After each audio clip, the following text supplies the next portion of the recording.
Roosevelt. A study in courage, self-discipline, love of humanity, devotion to ideals, and sustained, purposeful action. Mrs. Roosevelt would have been a remarkable woman, even had she not become the wife of the President of the United States.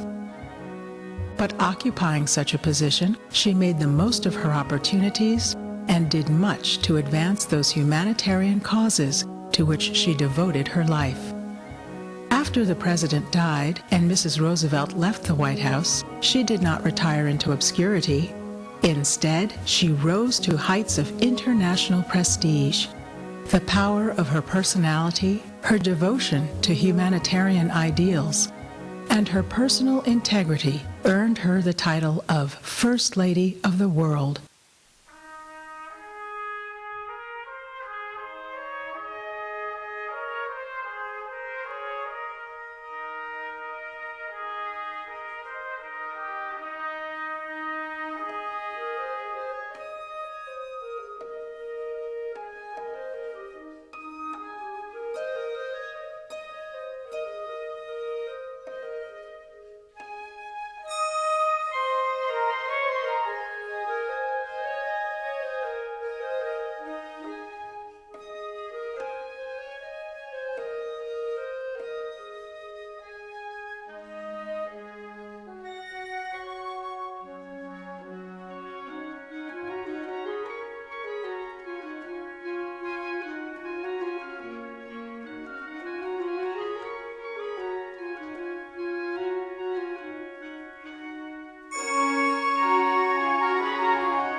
You cannot escape anxiety. You cannot escape a clutch of fear at your heart.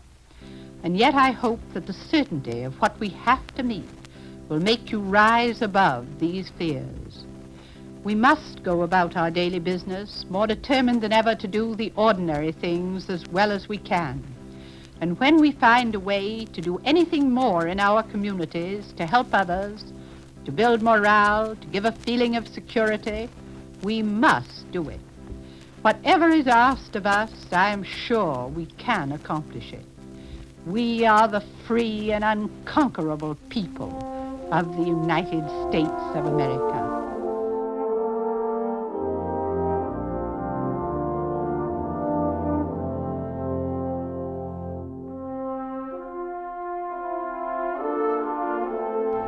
nation such as ours, every man who fights for us is in some way our man. His parents may be of any race or religion, but if that man dies, he dies side by side with all of his buddies.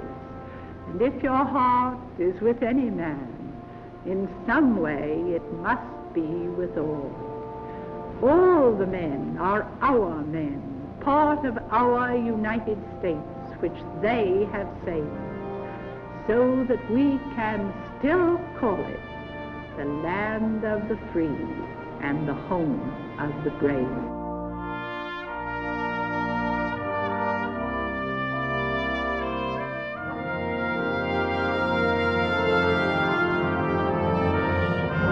All of us must keep on hoping and working for a change, constantly asking ourselves if we are doing all we can to make clear our desire to live in peace and friendship with all our neighbors in the world community.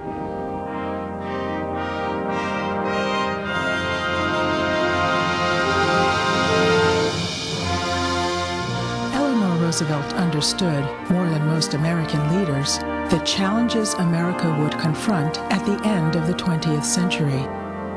She grew increasingly concerned that American foreign policy would continue to be defined by what we aren't rather than what we are.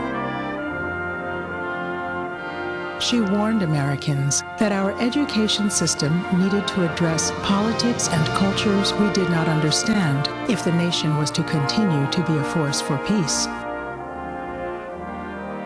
Real change, which must give to people throughout the world their human rights, must come about in the hearts of people. We must want our fellow human beings to have rights and freedoms which give them dignity and which will give them a sense that they are human beings that can walk the earth with their heads high and look all men in the face. If we observe these rights for ourselves and for others, I think we will find that it is easier in the world to build peace, because war destroys all human rights and freedoms. So in fighting for those, we fight for peace.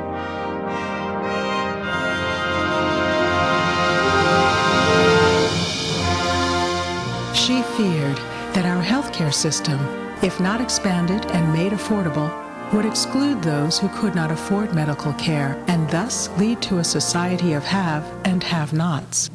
She worried that Americans had become so intoxicated by our new methods of communication that we have failed to look closely at just what we are communicating or failing to communicate. She urged her fellow citizens to remember that freedom from fear cannot be divorced from freedom from want. In 1962, as Eleanor Roosevelt battled fatal illness, she also sought to complete her final call to action. In Tomorrow is Now, she dared us to recognize the power we had as citizens and to use our power carefully and boldly.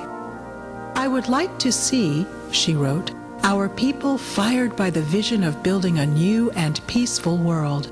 This could only happen if we cast out fear and face the unknown with imagination and integrity, with courage and a high heart.